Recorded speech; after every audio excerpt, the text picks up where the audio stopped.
अशोक खरात प्रकरणावर प्राजक्ता माळीचं भाष्य म्हणाली, मुख्यमंत्र्यांनी प्रकरण योग्य हाताळलं. नारी शक्ती वंदन विधेयकाच्या पार्श्वभूमीवर भाजपकडून जोरदार तयारी केली जाते.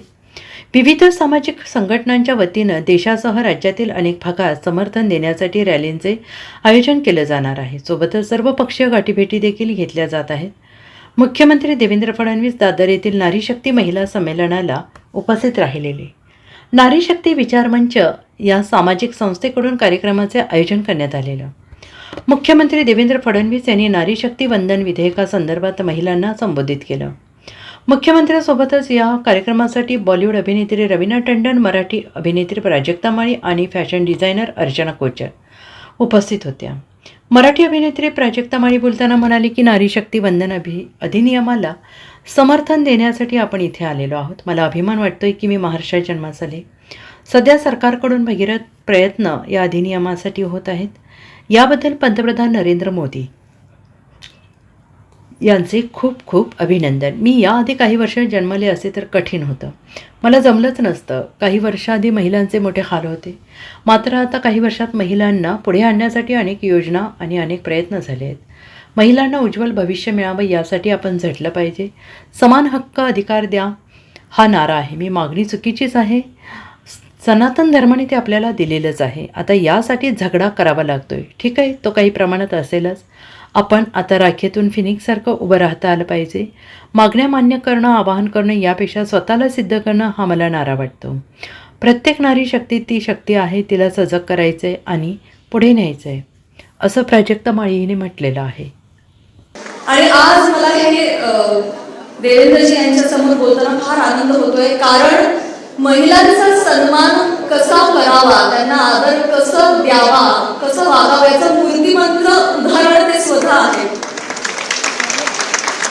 मी आवर्जून उल्लेख करेन, आता महाराष्ट्रामध्ये जे काही घडतं आहे, गोंधबाबामुळे जे काही चाललेलं आहे, अतिशय त्यांनी संवेदनशीलतेनं हा सगळा प्रकार हाताळलेला आहे. म्हणजे जिथे कठोर व्हायला पाहिजे बापाप्रमाणे तिथे कठोर होतात, जिथे आईचं महत्व पाहिजे तिथे त्या पद्धतीनं त्या गोष्टी हाताळतात.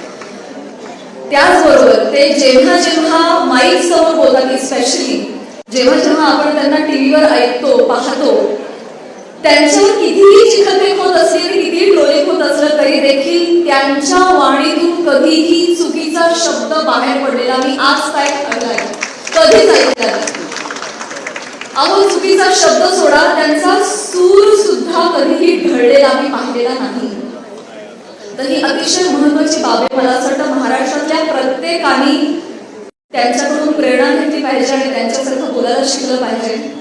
आणि फक्त पुरुषांना नेहमी महिलांनी सुद्धा जेव्हा आपण माईकवर बोलतो तेव्हा आपण कसं बोललं पाहिजे, वागलं पाहिजे आणि कसा सन्मान केला पाहिजे स्त्रियांचा, हे त्यांच्याकडून शिकलं पाहिजे. आणि खरंच जर मी पहिल्यांदा बोलले की मला अत्यंत अभिमान होतोय की मी या काळात या सरकारमध्ये वावरतीये, त्यामुळे अतिशय चांगलं वातावरण आहे.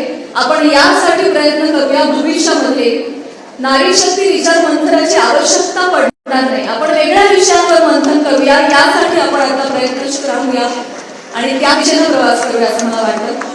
बाकी हे बिल पास होत आहे आणि महिलांकडे जास्तीत जास्त नेतृत्व येत आहे, याचा मला अत्यंतिक आनंद आहे. आणि महिलांनी या संधीचा यथायोग्य उपयोग केला पाहिजे आणि स्वतःला अधिक शक्तिशाली बनवलं पाहिजे आणि पुढे गेलं पाहिजे आणि स्वतःच सशक्तीकरण स्वतः केलं पाहिजे, अशा मताची मी आहे. Wish you all the best to all of us. धन्यवाद.